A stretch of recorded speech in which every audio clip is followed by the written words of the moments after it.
I thought I'd start out by kind of giving you an update on this whole redistricting thing as best as I can understand it, kind of remind you how we got here.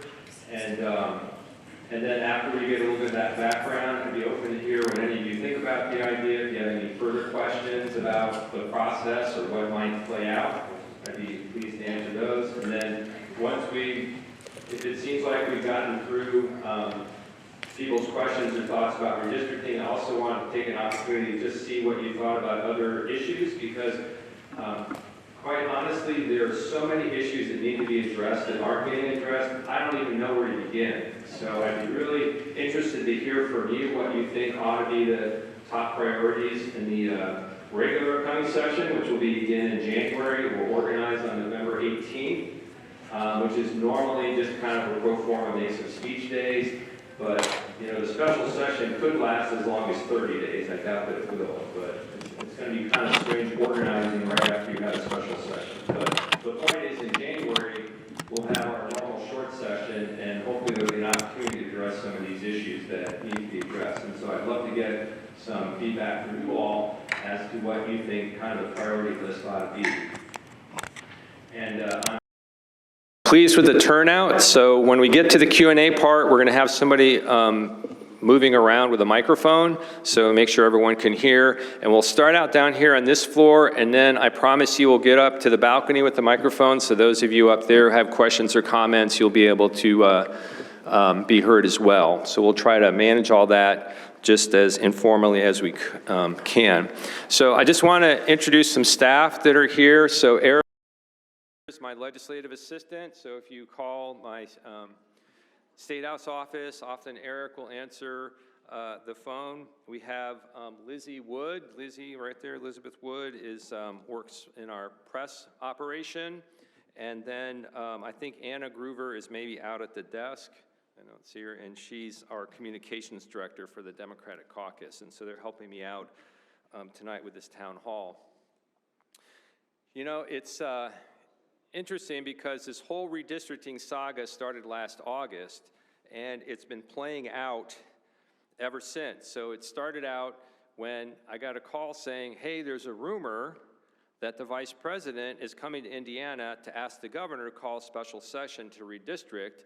We don't know if that's true or not, but there's a regularly scheduled kind of press availability with the governor, and we hear that someone in the media is going to ask about that.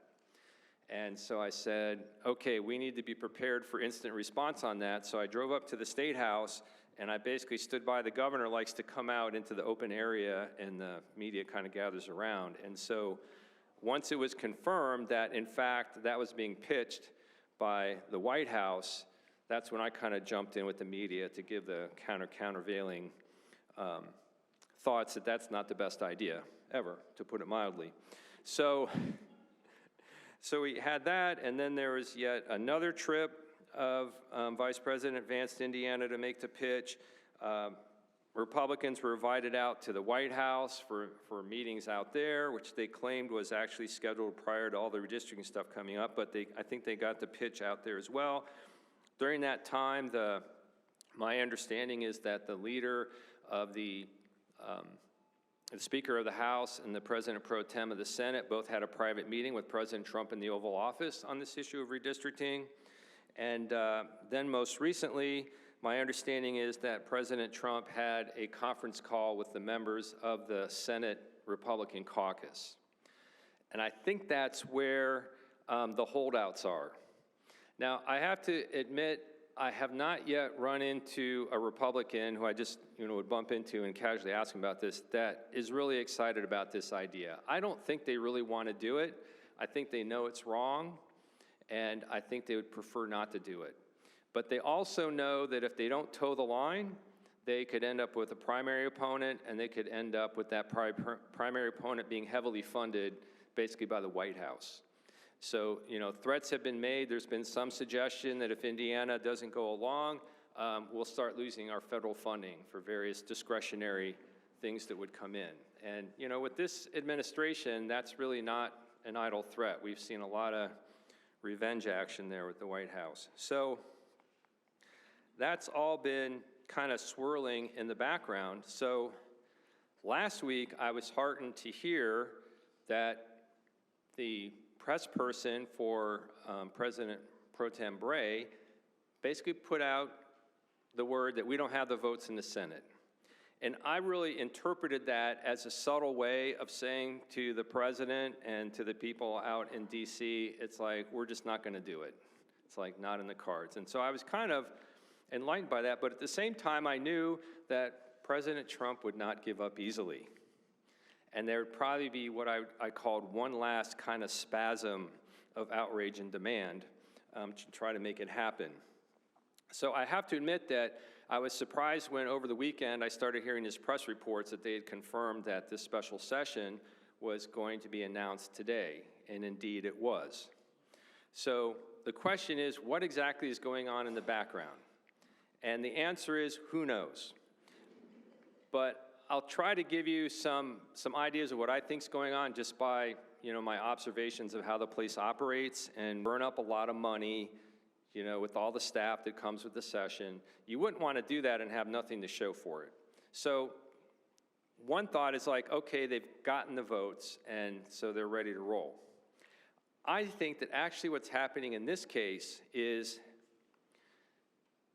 the White House people are so intent on making this happen, they've concluded that the best way to pressure the Republicans who've said they don't want to vote for it is to get them into a session where kind of the hot lights are on them and force them to put votes up on the board. Because then they will be on record. Because, I appreciate those who have said publicly, I'm not going to do it. But there are a lot of people who are like, I don't want to do it. Maybe I won't vote for it, but I don't want to get out there and make myself a target and have all this stuff coming at me. So I really think that they're probably a few votes short in the Senate of what they really need, and they're hoping that once they get into session and the focus gets on it, that essentially that kind of MAGA base of primary voters will really start pressuring the people. And they won't want to be in a situation where they're a small number of Republicans voting with Democrats against redrawing these districts. So again, that's just speculation on my part. We'll have to see how that actually plays out. Now, the interesting thing is okay, so why are all the people with the courage in the Senate and apparently no people with courage in the House Republican caucus? Because you don't really hear about any issues with having problems with the votes in the House. Well, you've got 70 votes there and they need 51 to pass something. So, they can give up a fair amount of votes and still have what they need. But the truth is, in the Senate, I think there are a couple dynamics that makes it a little harder for them to get the votes over there. First of all, the senators have 4-year terms, and half of the Senate, they're staggered terms. So half of the Senate will be up in this election cycle next year, and then the other half of them are not up until 28. So you've got half of the people who don't have to stand for a primary in May.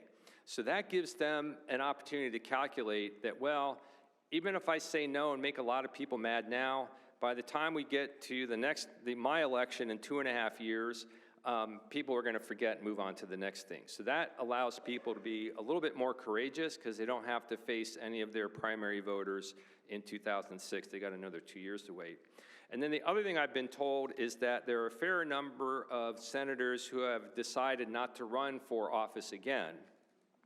And so obviously if you're getting ready to retire, maybe you don't care what you're about a primary. So that threat wouldn't mean much if you're already planning on just serving out your term and then moving on to something else.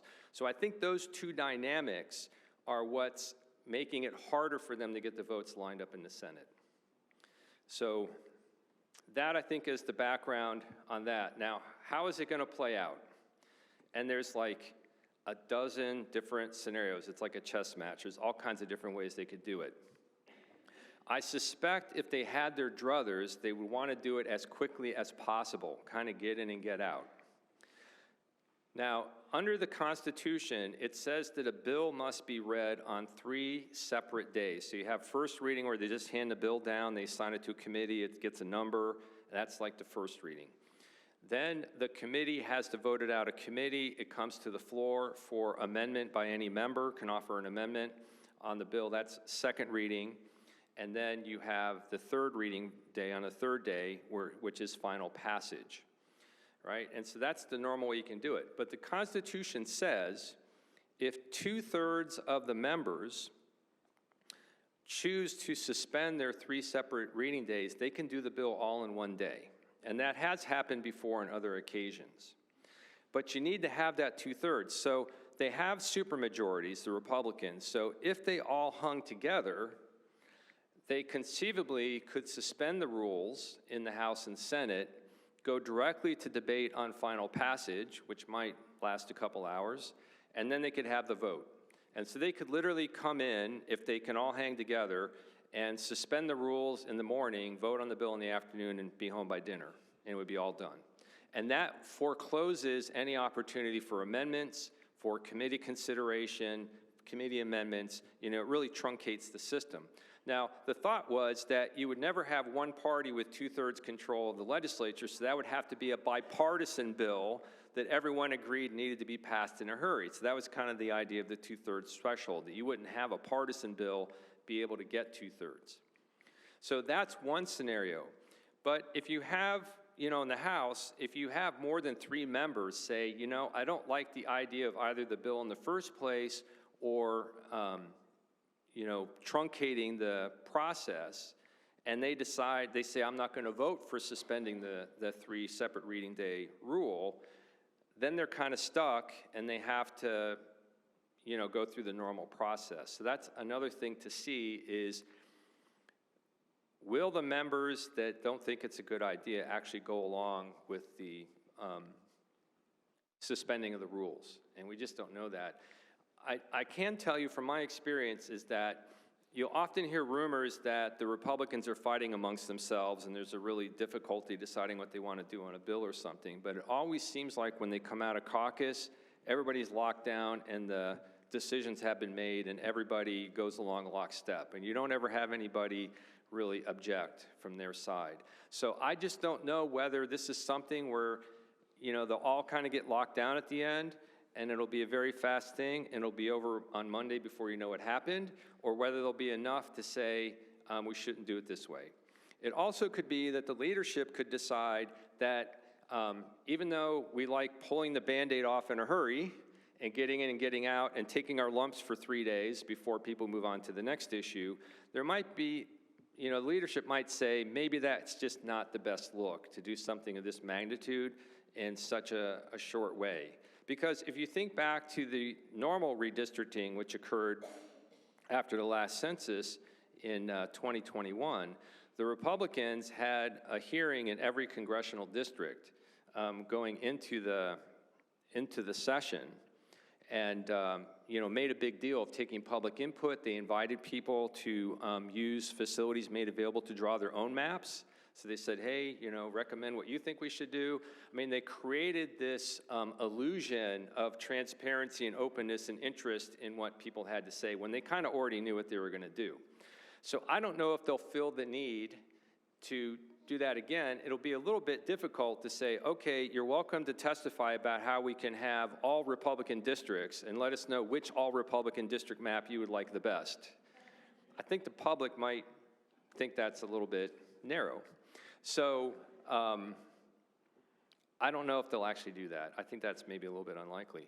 So, I mean, these things are just, you know, all up in the air as to how it might play out. And so if they can't suspend the rules and do everything in one day, or don't think that's the right strategy, you might have noticed that the governor in his resolution also said that we have to have a special session about some tax provision, right? Which I have not had a single person contact me about some federal tax provision that's impacting the Indiana tax code. But the governor kind of threw that in. It reminds me, you remember the special session which basically banned abortion. That technically was not called by the governor about abortion. It was about another issue. And then lo and behold, they just happened to consider an abortion bill, because once the governor calls the session, it's out of his hands. The leadership of the House and the Senate get to decide which bills are considered and, you know, how long they're in session, when they meet, all that. Completely the power shifts to the legislature. And so if they can't suspend the rules, I think probably what will happen is they'll have the redistricting bill start in the Senate, because that's where the votes are questionable. And if they can't get the votes to get it passed out of the Senate, they kind of know it's game over, and why run it, have the House fight through it as well. And so the House has to do something to entertain itself for that period of time. So I think it will be doing that tax bill, right? So we'll be having a weighty debate about some technical tax provision from the federal government or something, and that will justify the House, and then they'll, if the bills both move, then they'll switch over, and then the House will do it second. So that's my best guess as to how things are going to work. Now, I'd also like to say that anytime I've ever been convinced that I know exactly how something's going to go and I make a public pronouncement about it, the absolute opposite thing happens and I look really dumb, and it's kind of embarrassing. So total caveat that this is just me guessing about how it could play out. So that's my best understanding of where we are today on that issue. And so I guess we'll go ahead and open it up for any questions or comments you'd want to make. So I guess Eric has the microphone, so he's going to come over. I guess we've got a person right there. And so we'll start down on this floor, and then we'll get up into the balcony. Thank you. Thank you for addressing us today. And I'm not sure this is a legitimate question for you, but I'm very curious. Do you think that the Republicans realize that they're sort of annihilating democracy? Do you think there is a concern on the Republicans' part that what they're doing has long-term damaging effects? Yeah, I'm not sure about that. I think they are concerned about the look, because I think they're really, I don't think that Republicans most Republicans don't think this is right either.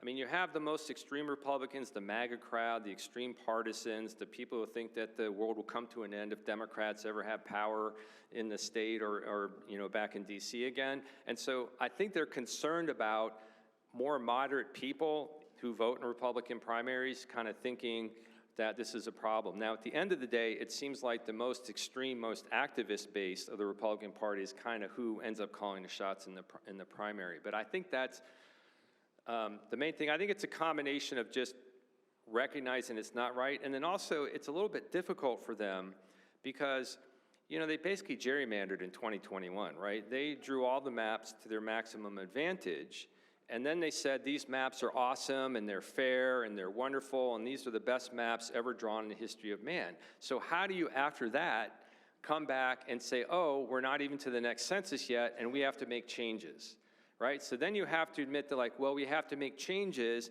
to cheat so we can rig everything up to get more seats because otherwise it looks like we're going to lose the House in the midterms, right? And I wouldn't want to have to be making that argument. Seems like a tough argument to make. So I think that they're conflicted because they can't think of a good way to explain what they're doing other than just, sheer naked power grab kind of stuff.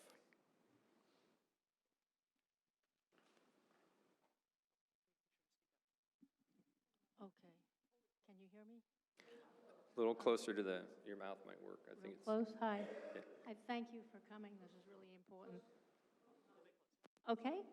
I want to know why everyone can't agree to not accept the bribe from the president and to take some pride in having some authority of your own instead of just being completely controlled by this guy. Well, this is a mystery, and I wish I knew the answer to. I guess that, maybe the political scientist answer just is, the Republican Party, I think, is really a party of Trump. It's kind of like, to me, it's like a cult, right? It's, Trump decides. I mean, there's no real party platform anymore. It's just whatever President Trump thinks is the party's position of the day, and we've seen zero interest on the part of the Congress to exercise any oversight at all. I have to admit, it's very perplexing to me because there was a day when members of Congress were very protective of their jurisdiction, their territory. They wanted to be taken seriously as a separate but equal branch of government. And they would be in there saying, you really can't just tear down half the White House without asking us first, getting a law passed. But, it's crickets chirping. And I think it just must be that they're terrified that if Trump denounces them, finds them a primary opponent, that they'll just basically be thrown out of office. Now, you would hope at some point, maybe they would decide some things are more important than getting reelected in a time like now, and you would do more than that, but we haven't seen it yet. which is unfortunate.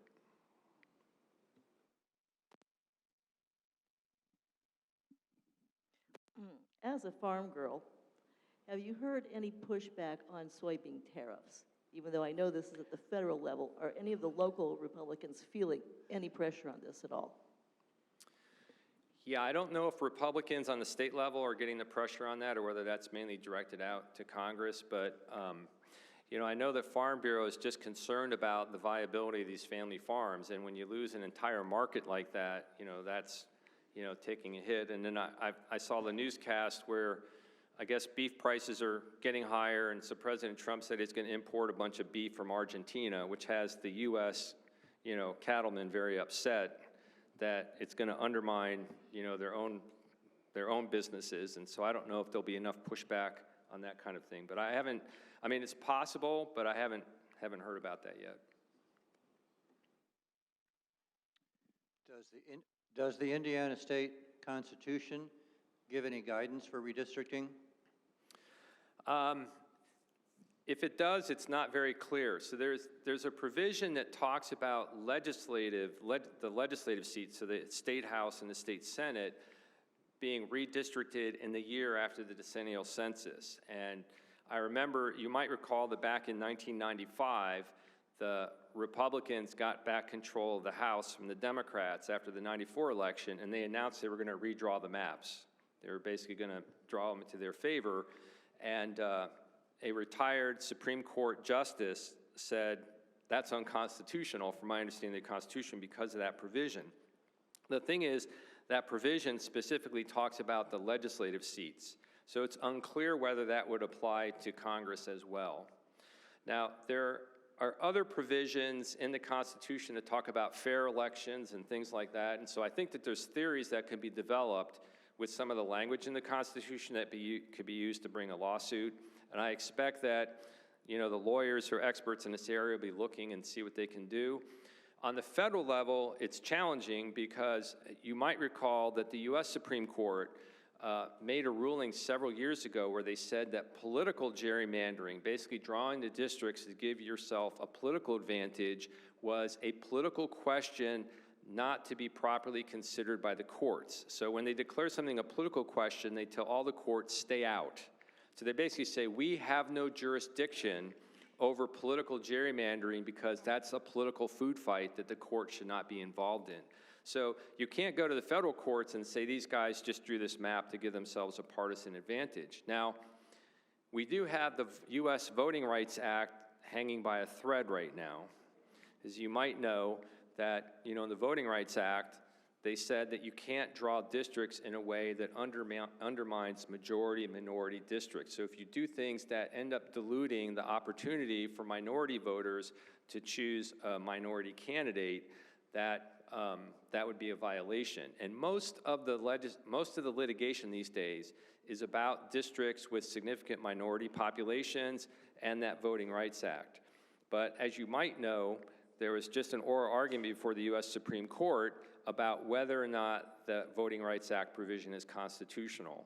And it seems like the court might be getting ready to say, well, that provision's been around a long time, and since we no longer have racism, that would be unconstitutional reverse discrimination, and therefore not allowed. So that provision may not exist after June. We'll just have to see, but that would be the other part, because Marion County has a significant number of minorities, and so if they really try to go in there and carve that up in a way that takes that seat away from Andre Carson, I think that would be, you know, an obvious voting rights claim. But whether or not the Voting Rights Act still exists will be, we'll have to find out.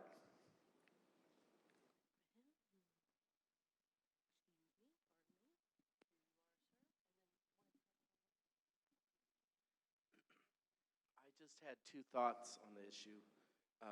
One, I think political parties are always going to gerrymander, and I was wondering if the present is miserable, can we somehow fix the future?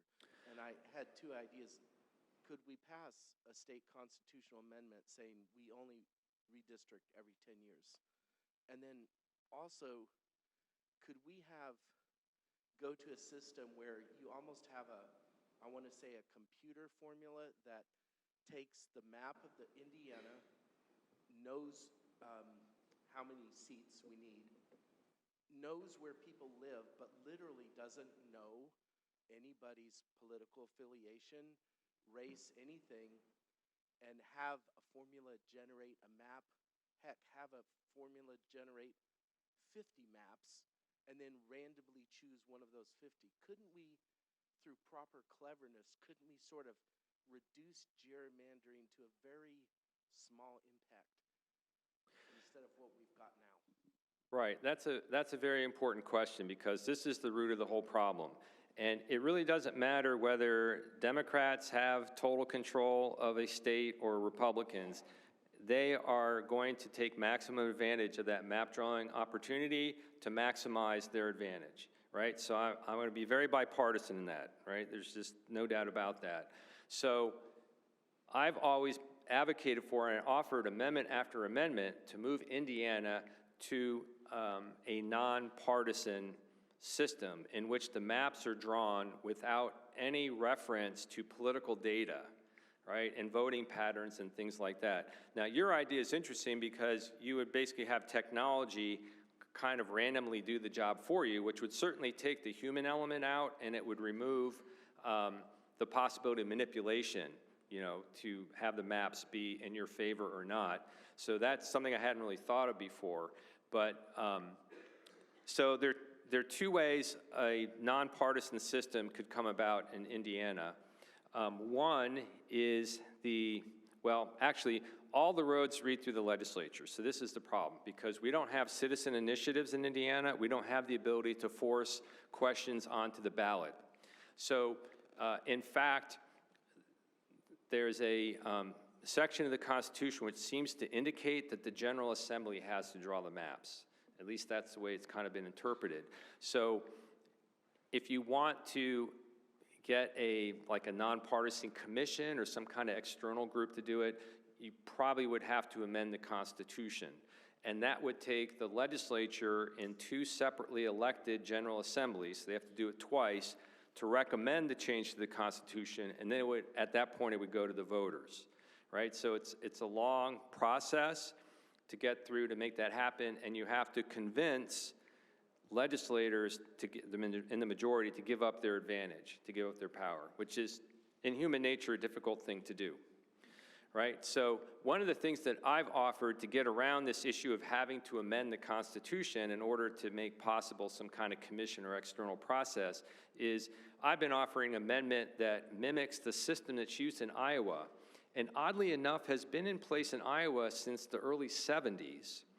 And both parties have controlled the state in the meantime, and they have not undone it, either side. And the way it basically works is they have their nonpartisan version of our Legislative Services Administration agency do the map drawing, and they're told that you're not allowed to use any political data, and you draw the maps. And so basically you have bureaucrats in a room somewhere drawing the maps without the elected officials in there, or more importantly, all the political hacks who help you run the campaigns and have all memorized which precinct does which kind of voter turnout.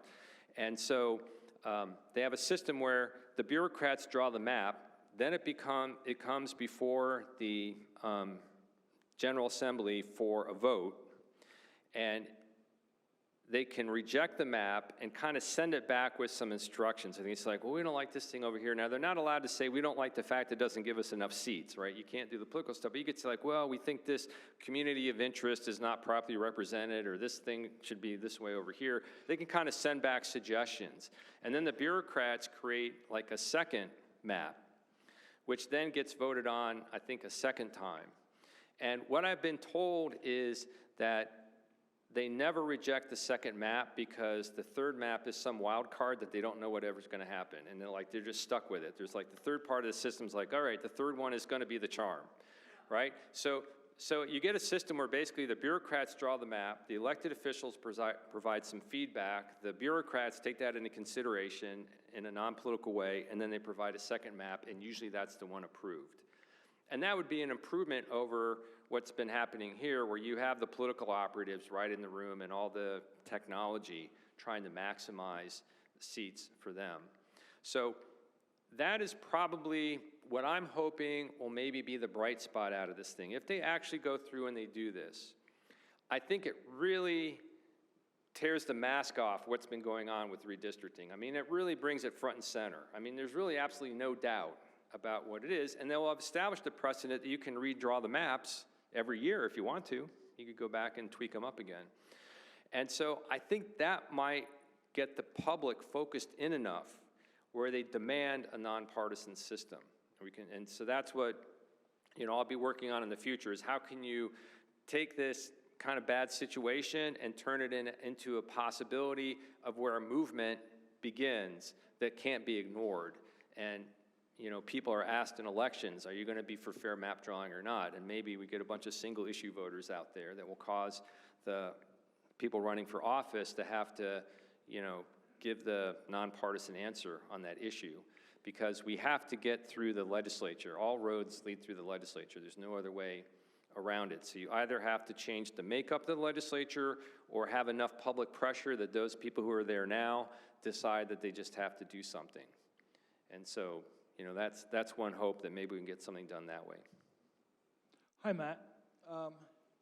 Thank you for doing this for us. So what we learned from the Texas redistricting, that there was a component beyond just gaining a couple of seats.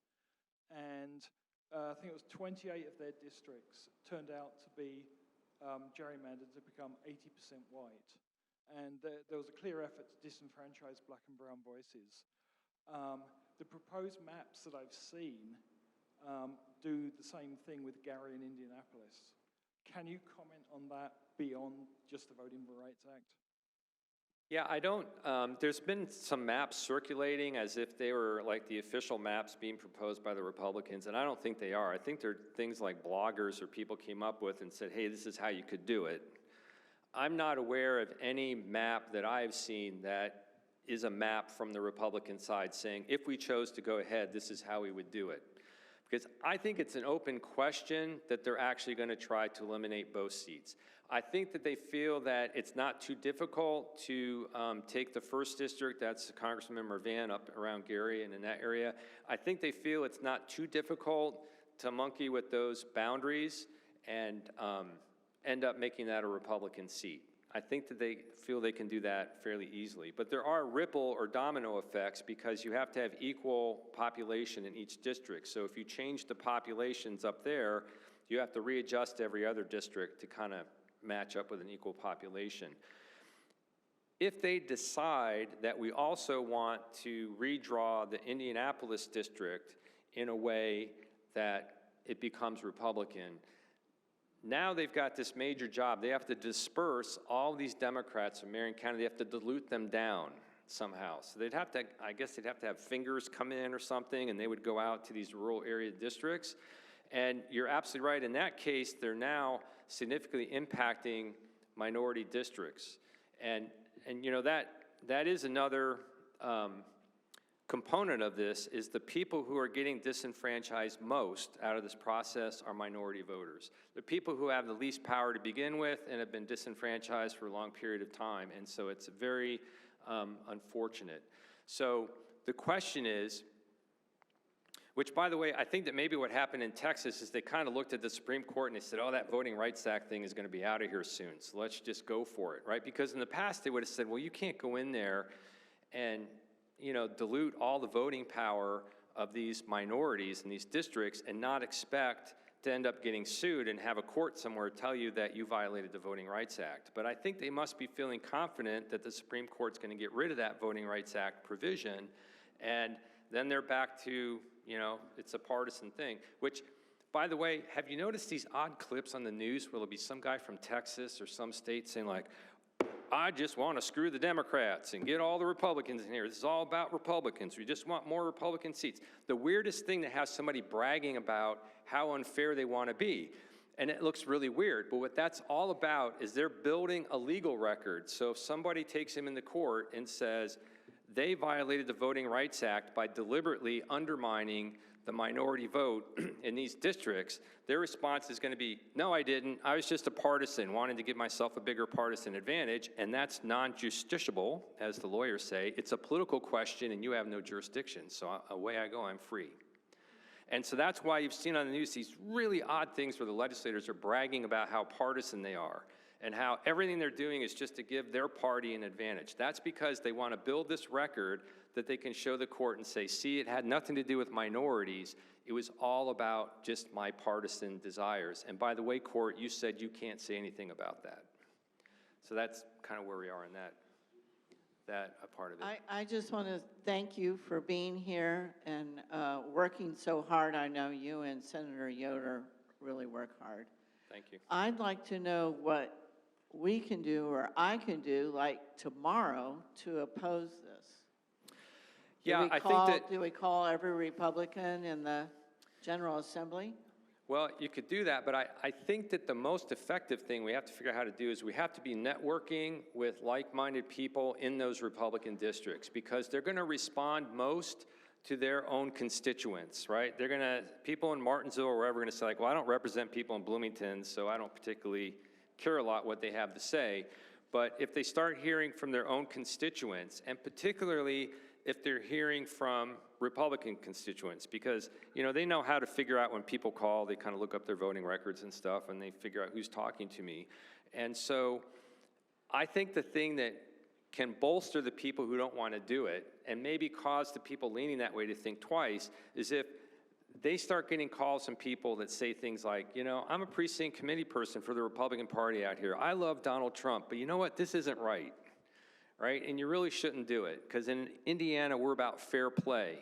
We're about, you know, fair competition, right? So please don't do it.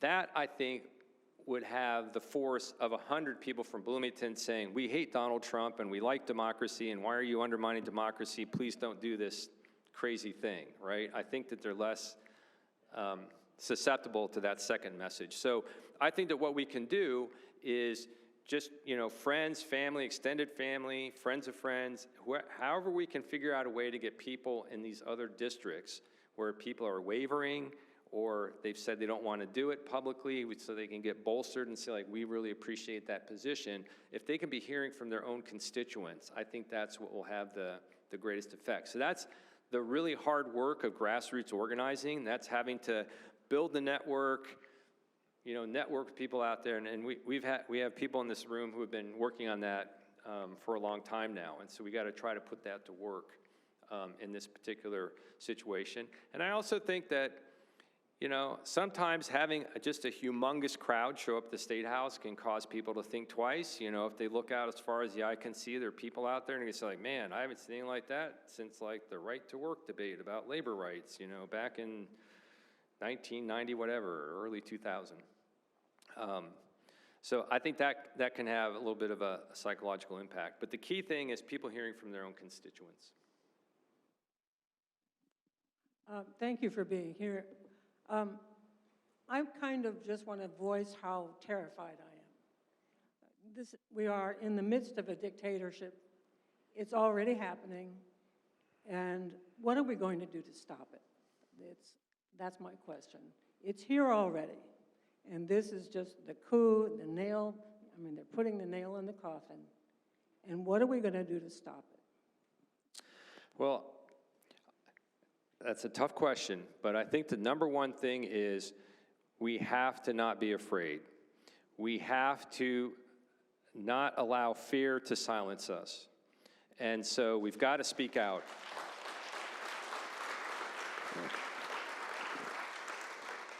Because I think that, you know, I think back, because it's easy to kind of think like, man, I feel really helpless. You know, I am voting, I'm doing all this stuff, and yet these crazy things keep happening, and nobody seems to be doing much about it, and it's really easy to just get full of despair. And I kind of think about social movements that have come before, where you look at it and you'd say, like, these people have no chance. You know, women attempting to get the right to vote, right? Seneca Falls, it took like till 1920, and they finally managed. You think of Nelson Mandela imprisoned in South Africa.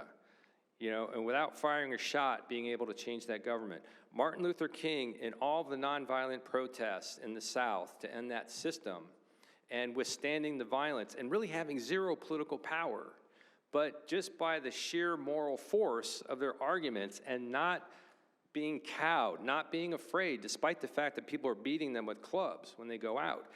Eventually, public opinion turned, and they said, like, we can tell this isn't fair, this is horrible, this is not America, right? And I think that's what we have to do, is we have to just keep being very loud in our concerns. And the other thing too is, I love the protests we've had with the people. I was at the last one at the courthouse, and people speaking out, and it was well organized, and it was awesome, peaceful protest. And that's important because it shows other people that, you are not alone. It shows the media and other people that there are a lot of citizens out here who have concerns about what's happening. But at the end of the day, that has to be translated into political power. So you have to, once you've protested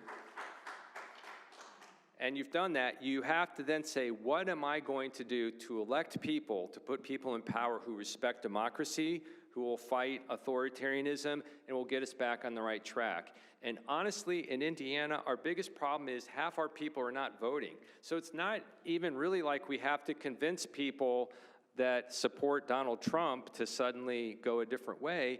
We really have to find the people who've just checked out a long time ago, the people who are really struggling at the bottom, who are just getting up every day asking themselves, how am I going to survive? How am I going to take care of my kids? They don't have time to sit around and figure out, like, who's the best candidate for me. They don't necessarily have time to knock on doors, and they've given up on the government as ever getting anything done, because it is so frustrating that we cannot get the things done that need to be done. And so I think one of the things that we can do is try to talk to those people and explain to them that it does matter who's in charge, and we can show examples of that. And you have to take at least enough time out of your busy life to kind of figure out who's for you and who's against you. Make sure you're registered to vote. Make sure you know what you need when you get to the polls. You have your magic ID and all that. And don't let anyone discourage you from voting. And so I think that that is going to be the key thing. We have to mobilize, and we have to get people fired up to vote. And give them hope that a better thing can happen if they get involved, because there's not been a whole lot to be hopeful about in the last decade of politics, it seems like. Thank you for being here, everyone. And Matt, thank you. Really appreciate you coming out this evening. And I would like to piggyback on what you said, that there are several of us, many of us here in this room, that work every day behind the scenes, trying to get people out to vote, reaching out to people, not just for voting, but making connections with people, real human connections. And I feel that our work, we're doing work that supports your work and Shelley's work and our local elected officials, their work. And if anyone, I would urge, well, actually, I'd urge everyone in this room, seriously, reach out to your Monroe County party chair. She's in this room. Go to Monroe County Democrats, please. We really need all hands on deck. Everyone, we really need your support. Thank you.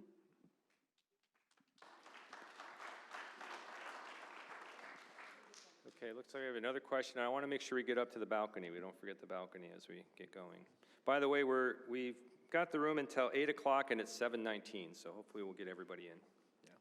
So I just had a question sort of based on what you're talking about with needing to get people out to vote. I would not say Indiana is the most voter-friendly state. Nope.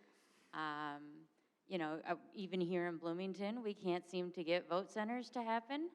And I'm curious, what are your thoughts about, talking about what could happen in January? Is there something that could happen in January to make voting any easier? I know, and that's by design. The Republicans, I think, feel that, lower turnout benefits them.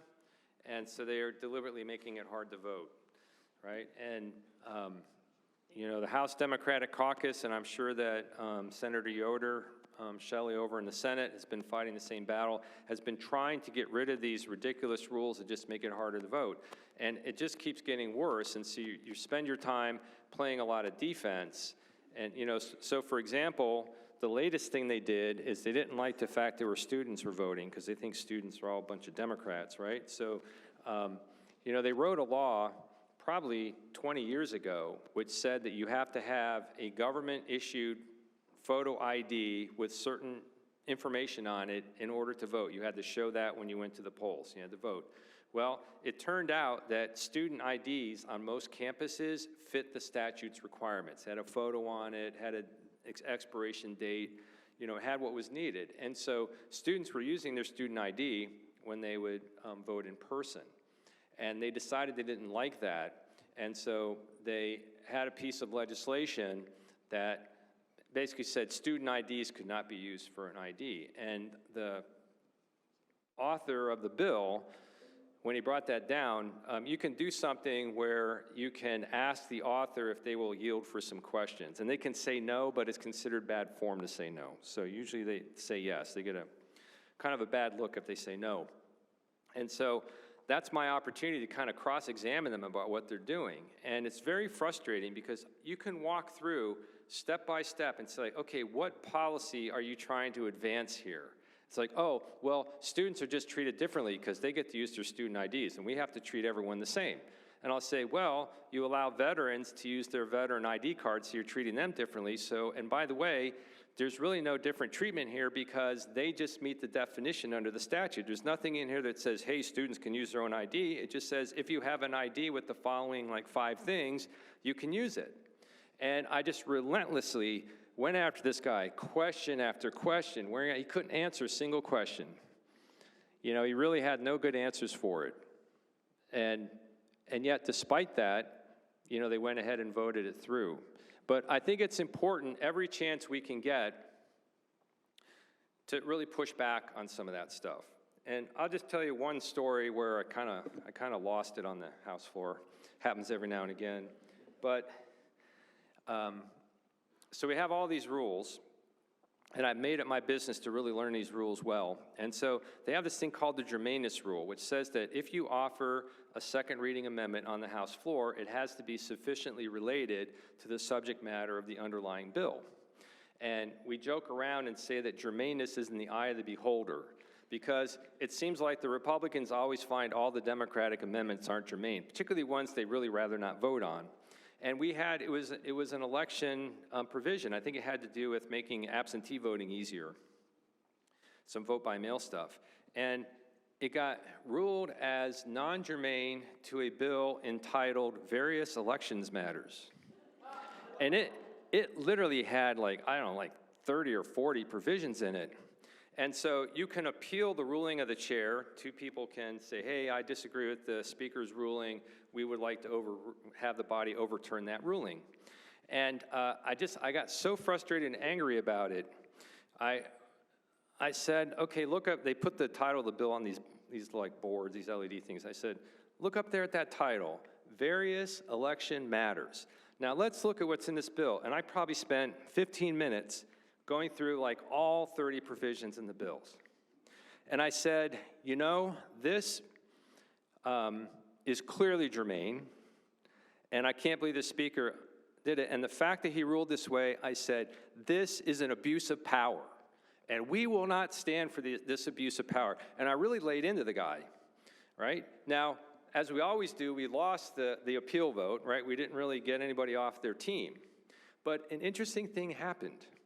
The speaker called our leader over and he said, well, you know, the next time you're really that upset, could you just come and talk to me ahead of time and, you know, not make such a big deal on the floor about it, and like we can work something out. And, you know, the interesting thing is, for the next 2 weeks, not a single Democratic amendment was called out of order on germaneness. For 2 weeks. So sometimes just shaming them is rare, but sometimes it actually works. And so you have to really, you know, that's the whole part of being a legislator, is you have to figure out, okay, when do I really get up in their grill and really give them a hard time, and when do you try to be a little more conciliatory? And when you're there for a while, you kind of get a sixth sense for that. It's like, okay, this is a time to really, give them a hard time and really, call them out. And in other times, it's like, okay, you want to finesse this one a little bit more. And so, but you can have an impact if you kind of work the system. And so, speaking of those rules, this is another thing that will play into how this process might work, because if you go through the regular process, the House has this thing called the bill pending rule. And what that says is that if any bill is introduced and pending in committee, you cannot offer that same subject matter to a bill moving through. So even if you find a germane bill, basically if your bill got killed in committee because the committee chair, who's the majority party, didn't want to hear it, you can't offer it as an amendment. Now the Senate doesn't have that rule, right? So a lot of times, I find that it's better not to introduce a bill because it cuts you off. It's better to hang back and have an amendment ready to go that does what you would have your bill do, and then offer it as a second reading amendment, because you can at least demand a vote then. You can get your issue aired and you can demand a vote, and you can call for a roll call. Any two members can demand roll call votes, for then you can put people on the record, right? So then you can find out exactly who's for making voting easier, who's for making it harder. And perhaps that's something that can be debated and discussed in an upcoming election. And so that's another kind of thing. If we go through the normal process, because once the special session starts, anything can be considered, right? Anyone can file a bill. But the leadership, through their committee chairs, they're going to decide whether anything actually gets heard, right? And they're not going to be really interested in hearing a lot of other stuff. So sometimes you can make a statement by introducing a bill and it's just sitting there and it's like, hey, you could be hearing that bill right now. Other times you want to wait and see if you can do an amendment. Whereas in the Senate, they have the ability to introduce the bill and see if they can get it to move, and if they can't and they can find a germane bill, then they can offer an amendment there. So you have an extra thing you have to think about in the House to figure out how to get a fair airing for your idea. Okay. Sorry, we have some questions up excellent. here. Just wondering, speaking of other bills they might consider, have you heard any rumblings about changing other parts of the code as it relates to filing deadlines? Because I'd imagine they don't have much time to redraw the maps, and you're going to get the ACLU, I'm sure, is going to file something, and so have you ever heard anything about that? Yeah, I keep asking this question of when is the dead date to get this stuff done? Because as near as I can tell, there are two things that have to happen. The first one I think is fairly easy, is by the time we get to the filing for office, which opens in January, you have to know which congressional district you live in if you want to file to run there, right? So that's one deadline. You have to have the maps kind of drawn and available to people, by January. That's probably not at the moment too hard to do. But the other thing that can take longer and be more difficult is if, in order to make those congressional districts have equal population, if they have to go in and divide up some precincts. So they might have a precinct, and they say well, we got to take 35 people out of this precinct and give it over to this district to get it up to the equal population.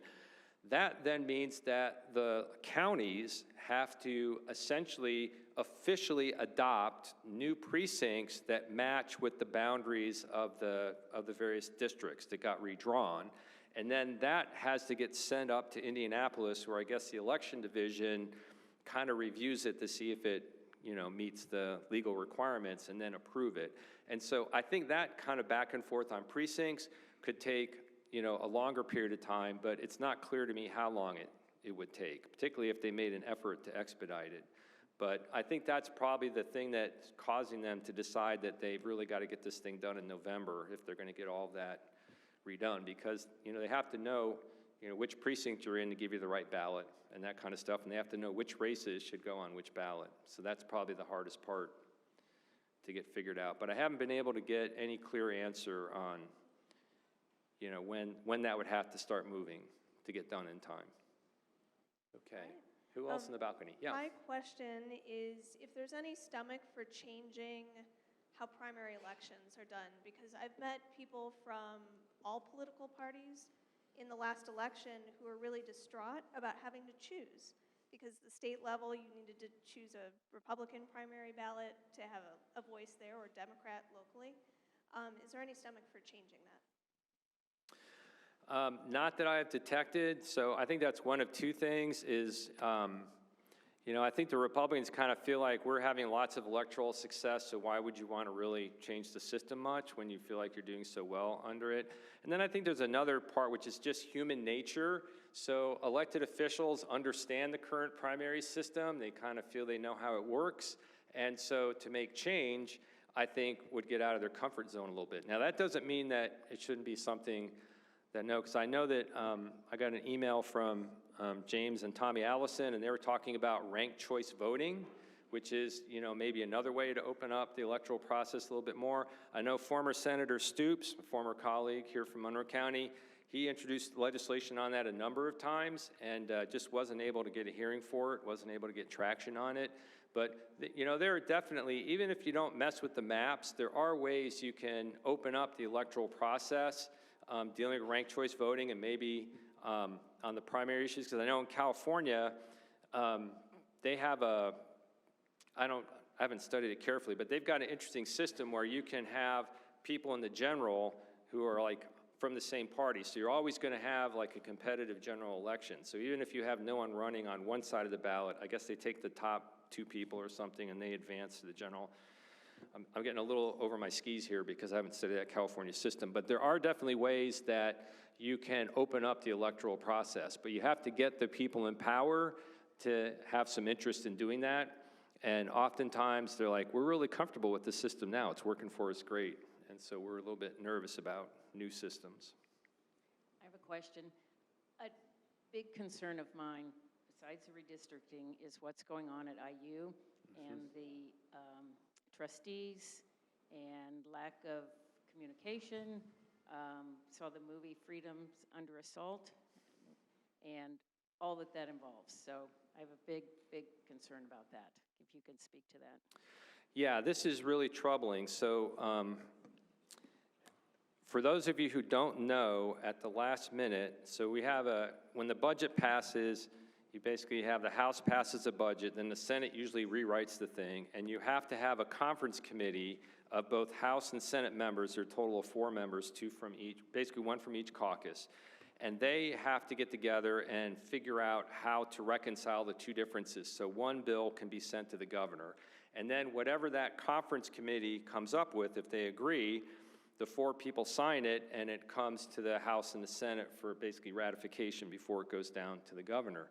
Now, under the rules of the Indiana General Assembly, you start out with 1 member from each caucus, which means you have 2 Democrats and 2 Republicans, right? 2 representatives, 2 senators. But if the minority members, or really any member, refuses to sign the committee report and the leadership really wants it to pass, they have the ability to remove the Democrat and replace them with a Republican. So what routinely happens with the budget bill is they start out and they have a conference committee, and they might talk about a little bit out in public and have a debate about a few things. But then what happens is everything goes behind closed doors, and the Democrats are not invited to the meetings. And so then you have, it's basically a governor's person, the Senate finance person, and the House Ways and Means chair. They're kind of in a room somewhere with some oversight from the leadership, and they basically rewrite the budget bill. And then if the Democrats refuse to sign what they came up with, they just replace them with Republicans. So if you go back and look, every budget bill is always the majority party members are on there signing it. So when the conference committee report came out, it had all this language about higher education, which had never been discussed anywhere. No idea it was coming, not a bill, not discussed in committee, not amended on the floor, nothing. It's just in there, right? And it's things like the faculty council is advisory only, no policymaking authority. No retired faculty members may be on the faculty council. Eliminating the 3 alumni elected trustees, right? And then 5-year tenure review for all tenured people, right? And so I went up to the speaker and I basically said, in the most pleasant voice I could muster, where did all this stuff from the higher ed come from that's in this budget bill? And he looked at me and he said that the universities asked for it. They thought those tools would help them in difficult budgetary times. And I literally, I was so taken aback by that, I was speechless.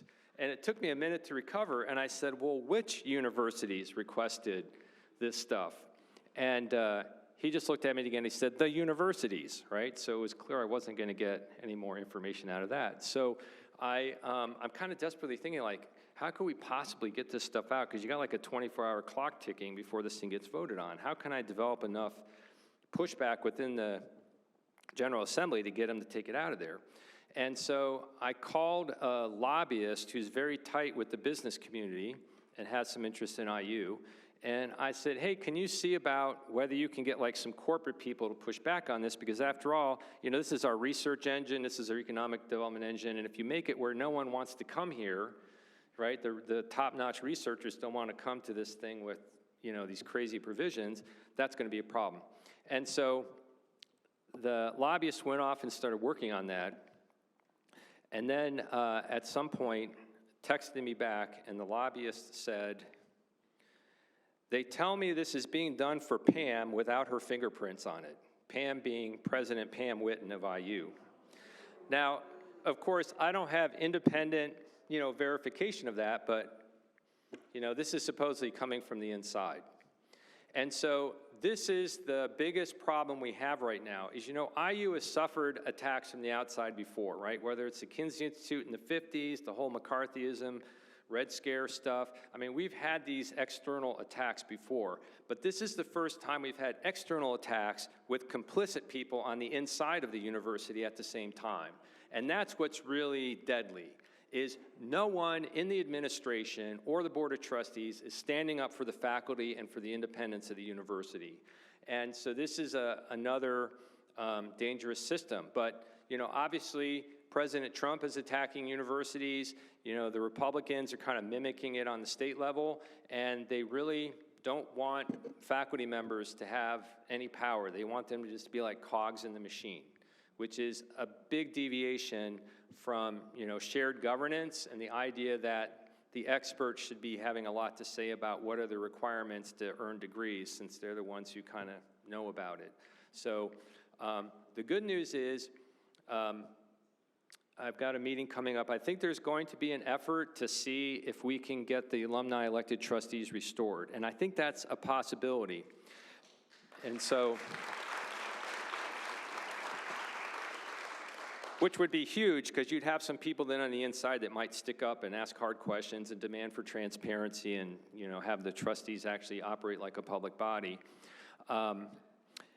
And the reason why I have some hope for that is you might remember that when the so-called intellectual diversity bill passed, I think it was Senate Bill 202, right? So it said that students or someone at the university could complain about a professor who is being biased in their classroom, right? And then you have to have these like diversity reviews, and if you flunk, I guess you can be punished and maybe kicked out. And so the original version of that bill eliminated the alumni trustees. And the interesting thing is, when it got, so it left the Senate that way, when it got to the House, it was taken out in committee.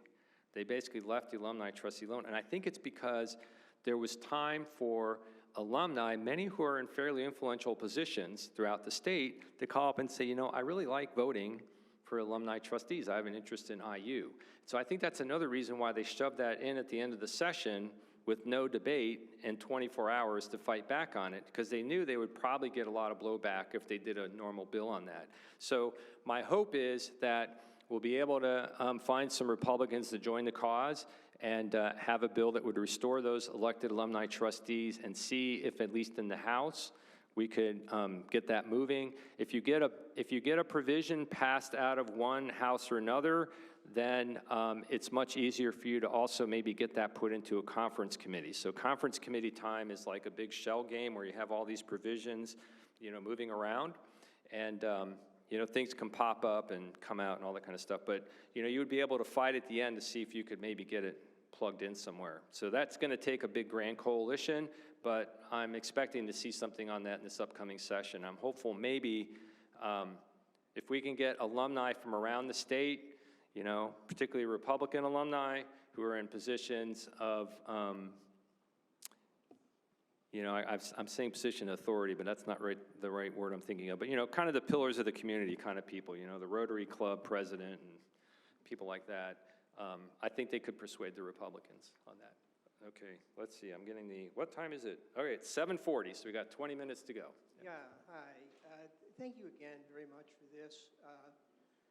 My rep is actually Dave Hall, and Dave, no surprise, is not doing a town hall on this matter, so I appreciate you standing up there, and this is what democracy looks like.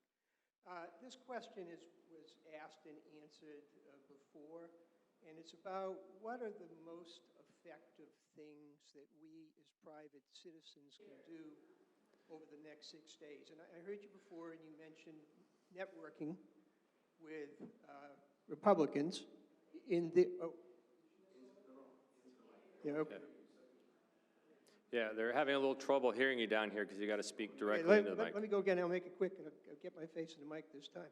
Thank you so much for doing this. My rep is Dave Hall, and he's not doing any town hall. So this is great. This is what democracy looks like. My question, this was asked and answered before. What are the most effective things that we as private citizens can do over the next 6 days and going into the legislative special session? And we heard you answer before, and it was networking with Republicans in their districts, and of course that's important, and that's great. And the other thing was showing up en masse in the State House. I just want to challenge you, is there anything else that you can think of that you can task us with? Yeah, I think those are the two main things, because I think at the end of the day, those legislators are going to be asking themselves, where's the bigger pushback coming from? Is it from constituents in my district who don't want to have these maps redrawn now? Or is it from kind of that more extreme MAGA part of the Republican Party? Who's going to be the loudest and kind of the most engaged on that? So, you know, I wished I could think of another magic thing that would somehow, you know, cause it to come out the way we want. But I think at the end of the day, it has to be figuring out how do we get constituents who live in the Republican districts, particularly the districts of people who have been, you know, are either wavering or they said they don't want to vote for it, to just kind of, you know, reinforce them and buck them up. So I think that's probably the number one thing at this point. Will redrawing the lines require a new census, or will they be dealing with 5-year-old data? Yeah, they'll be using the 5-year-old data, and you know, you might. It's interesting because that's like, well, why would you draw in the middle when the data is so old, and wouldn't you want new data? You know, you might remember that right after President Trump asked Texas to redraw the maps, and it was a little unclear whether it would actually happen down there. He put out some tweet in the middle of the night, or an X, or I don't know what the heck, Truth Social. He put out a truth in the middle of it. Not likely. So he put out this thing, it's like, we need a new census and we need it now. And I think somebody had to explain to him, like, you know, it takes a long time to organize a census. You can't do it next week. And you never heard another word about it. But I think that was an acknowledgement that somebody was telling him, it's like, well, you know, you got pretty stale data right now for redrawing these districts.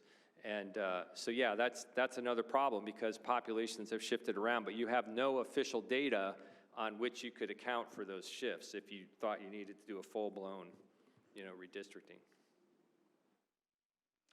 Hi, my name's Amy Oliver, and I appreciate someone mentioning the other representative here in Monroe County. I'm running against Dave Hall as a Democrat, and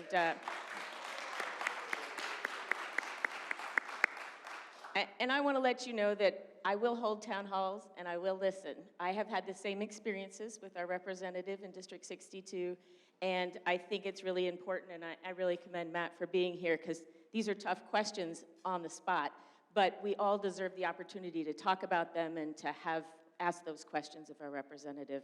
And one of the reasons I'm in the race is for the reason you said, is we can't talk to our Republican representatives. They don't respond, and he's not the only one. And I'm very curious about how he will vote on redistricting. I'm guessing he probably will vote present.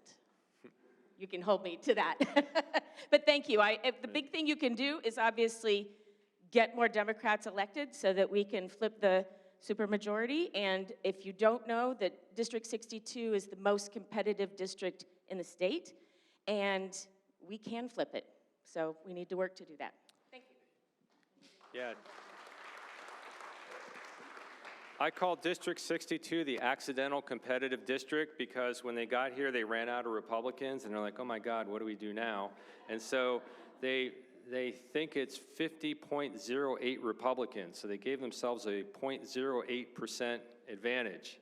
But that's not very much in this day and age. So, I mean, that's the interesting thing is, as frustrated as you get about gerrymandered maps, we have a very competitive district right next door. You know, it's literally a 50-50 district, and we've lost it in these first two rounds by very narrow margins. And so I'm hoping this is where we finally get everything kind of flying wedged together, get good turnout, and make something happen there. Because one of the things that we're attempting to do is if we can pick up, 4 seats, that breaks the supermajority. They can't do 2/3 on their own. And we've got 1 seat here, and then the interesting things happening is Hamilton County, the county north of Indianapolis, which is one of the most affluent counties in the state, it was at one time considered rock rib Republican. And people used to joke about how the Democrats there could meet in a phone booth.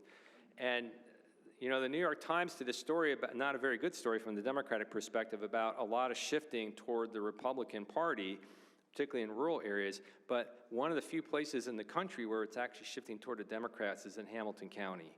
And so we have 3 competitive, fairly competitive seats up there that we're hoping we can bring across the line. We keep waiting for it to get to the tipping point where we can get those seats. So if we could manage to win the 3 in Hamilton County and also pick up the 1 here, that would be the magic 4. And then at that point, if we left the floor, they wouldn't be able to conduct business. And that gives you leverage in the process. So that's an important thing to keep in mind for the elections next year. Okay, we have 1 more. Hi, my name is Carrie, and my husband here is Michael, and we're actually not from this county. We're from Morgan County. And I do have some suggestions on how possibly we can get people to consider voting for a person rather than a party. So just a quick example, and I'll try to stay focused here. So in Morgan County, we're fighting this data center, and so we had over 100 people show up at a rezoning effort for 150 acres. And yes, so we're from Morgan County. I don't know if you heard that, but we went to a meeting for a rezoning effort for a data center, rezoning another 150 acres. So we had over 100 people in our community there in opposition of the data center and rezoning this property. And so we had 4 board members that listened to all of our cries about why we don't want this data center. And we had 4 members of our community who are lawyers got up and spoke and said why we deserved a continuance, why legally we deserved a continuance. And at the end of the day, they looked us in the eye and said, we're gonna pass the rezoning and move forward. You don't matter. So locally, we were shown that we don't matter because we went there and said we don't want this, and we had 4 or 5 Republicans sitting up there saying it doesn't matter what you want. So we own a local coffee shop, and we own a local coffee shop in Cloverdale. I think the way that you can get people to vote for people instead of a party is go to your local businesses and start having your local businesses make report cards for the candidates and pass them out in a bipartisan way, so that, like in our curbside at our coffee shop, when the time is right, we can have report cards for each candidate, and in a bipartisan way, we can just say, look at the person that you're voting for and stop voting for party, because look at the mess that's got us in. And my next question is, why are we not trying to impeach this president? I'm serious. No, I need to know this. I need to understand, what is Congress's job? We are blowing up people in the ocean with no due process. Why are we not talking about that? I want to understand that. I cannot. Well, unfortunately, I can't explain it either. I mean, there's more than enough grounds, I get that. But obviously, the Republican-controlled House is not going to have much interest in that, so the people are going to have to express their desires in the next election, in the midterms, and hopefully we'll get different leadership, and they'll start doing the oversight and trying to hold people accountable. This is the thing that I find most disturbing, and you see it even at the General Assembly level, is there's like no accountability anymore. So there was a time when the parties were more balanced. You know, it'd be like 51-49. It would be very tight either way, and you had many more competitive districts. And so when you had a controversial issue come up or some crazy idea, you know, you could see people really kind of squirming about it. Oh, what am I going to do? How am I going to vote? What will people think back home? How's this going to play out? And you could see it was really, they were kind of struggling to figure out what to do. And now you can have the craziest provision, most controversial thing come up, and you look at the Republicans, and they're all just smiles, and they're voting. And I think they feel like I am untouchable. I have, you know, a district that I cannot be beat in, and so I can just do what I want. And I don't have to really worry too much about what the people think. And then I also, like, we live in the era of the loss of shame, right? You know, there was a time where if an elected official was arrested for drunk driving, they would like resign the next day. They were just done, they're out, they were gone, you'd never hear from them again. And now you can have a guy drive drunk, drive his car the wrong way up the ramp, speeding down the road on bare wheels, hiding his car behind a building, and then saying crazy stuff to, you know, the arresting people, and then have all these drunken videos out on the web and the whole thing, and that person just marches on. You know, he's in there. And he actually introduced some motor vehicle legislation in the next thing, which I thought was kind of bold. Kind of bold. He was worried about illegal immigrants driving cars. That's like, I'm worried about you driving cars, not the illegal immigrants. So Matt, yeah. Former student, I'm glad you're working for the trustee issue. I'm super concerned right now about the budget cuts that are hitting us. 1 in 8 people in Indiana use SNAP benefits. I don't know how many people in this room are using Medicaid and Medicare benefits and may be concerned about losing food this month and next month, and our pantries are at capacity. They can't hardly get anything anymore. Why aren't we coming off of our rainy day funds to help the citizens of Indiana? And what do we need to do? Do we need to go sit on somebody's front lawn? I'm not even kidding. I mean, I'm at the point now where I'm like, what do we need to do that's beyond voting? Because it's ridiculous. They're putting, the wait list isn't a wait list, it's a death list. It's waiting for people to die so that other people who are waiting to die get the care that they need. So, can you speak to that a little bit? I agree, those issues need to be addressed, and we really fought the battle on that stuff. Part of the problem is that, you know, when the legislature's in session, the executive branch, the governor, has to kind of pay attention to what you think, because if he completely disrespects the General Assembly, he can end up with a provision in the bill saying, like, you must do it this way, right? And so once we adjourn sine die and we're gone for the rest of the year, you can't introduce a bill, you don't have your tools to work with. And so the executive branch just becomes the sole operator of all this stuff, and so they make these decisions, and it's extremely frustrating, and I get exactly what you mean. And, you know, part of it is the legislature decided, oh, the Medicare or the Medicaid costs are getting out of control. And so instead of asking themselves, what do we do to find an affordable way to make sure people get the care they need? Instead, the answer was, we just need to cut off how much money we spend on this program. We're basically going to cap the thing off. And the answer is to prohibit promotion of the program, to make sure no one finds out about Medicaid so they don't apply in the first place. That literally is their answer. And this is what happens on budget after budget decisions, is they're not thinking about the people behind the numbers. You just look at the numbers and they say, we want the number to hit this mark down here. Right? And then the executive branch often is the one who ends up executing the things to make that, make that number. And it's frustrating because they're really disingenuous. So, you know, the medical stuff's bad enough, and we also have on childcare, right? So they got, you know, they're cutting back on that, and they reduce the amount that they're providing to the daycare providers, right, for their staffing and stuff. They reduced that amount. And they said, we did this because we want to ensure that we don't reduce the funding for the families who are getting the assistance for their child care, and therefore, we did it this way. Well, that's completely bogus, because what they did is they caused child care centers to have to cut back the services they offer because they can't maintain the staff anymore because they're not getting reimbursed at the old levels they once had.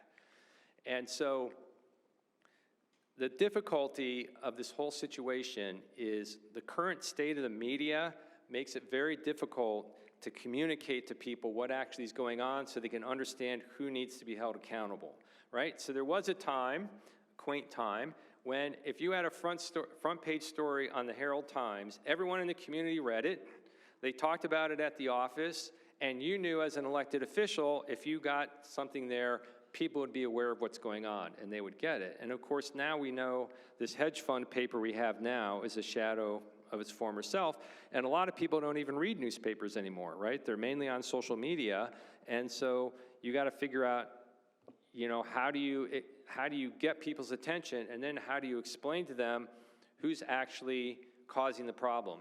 And this is what I think is making the voter turnout so problematic, is people just have no idea who's doing this to them. They just know, well, there's some big government out there. I can't really tell the difference between the two parties, so, you know, what's it matter how I vote? And so part of this is trying to educate people so they understand it. And sadly, a lot of times it's like the stuff has to come home and roost. So when people do start dying, this is really sad to say, but, you know, when people really, you know, can't afford their premiums, when they're not getting the care they need, when bad things are happening, that's when you begin to get the system having to address something. The example of that in this area is, anybody remember Mitch Daniels' ill-fated privatization of welfare with the IBM system? Complete and total disaster. And it just kept getting worse and worse, and I was on the House floor reading letters from people explaining how their people couldn't get care because this whole IBM system was all screwed up. And, you know, in the beginning, they just kind of sloughed it off. But then the volume of complaints from people out among the state, the Republicans were hearing it too from their own people. And then suddenly I noticed, like, hey, I got some Republicans kind of joining me in this thing. And, you know, not too long after that, the then governor announced that he was ending that program. And I think it's because it got so bad that not even the Republican members of the legislature could ignore it. And that's when something had to happen. So that's, you know, that's a really sad statement to say that, but I think that might be the point. It's like when you really see, just like this big, beautiful bill, the big, ugly bill, it's got stuff that's delayed deliberately to try to get past the next election, and it's probably not until people actually experience those cuts and losing that care that they really say, like, who did this to me? What happened here, right? And then there'll be a big blowback, and hopefully something will get done. Okay, we have like 2 minutes to go. This time went really fast, so we have to close out at 8 so we get out of here. I want to thank the mayor and the city for making this room available for our town hall meeting tonight. Anybody have any last minute questions or comments in the 1 minute we now have left? All right, if not, I really, yeah, quick one.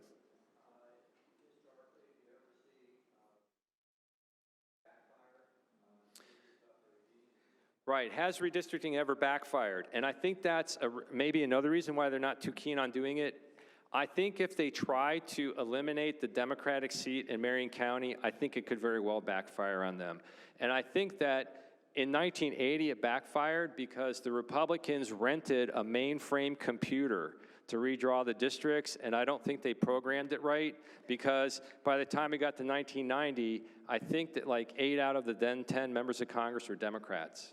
Right? So some of it was kind of pendulum swinging back and forth, but I think they ended up creating a lot of competitive congressional districts when they thought they were being like super efficient and making Republican districts. So yeah, that's another possibility. If they start carving up Marion County, they got to put those Democrats someplace, And they might put them in a rural district where now you have a fighting chance. So we'll have to see. All right, thank you everyone for being involved in this process and asking great questions.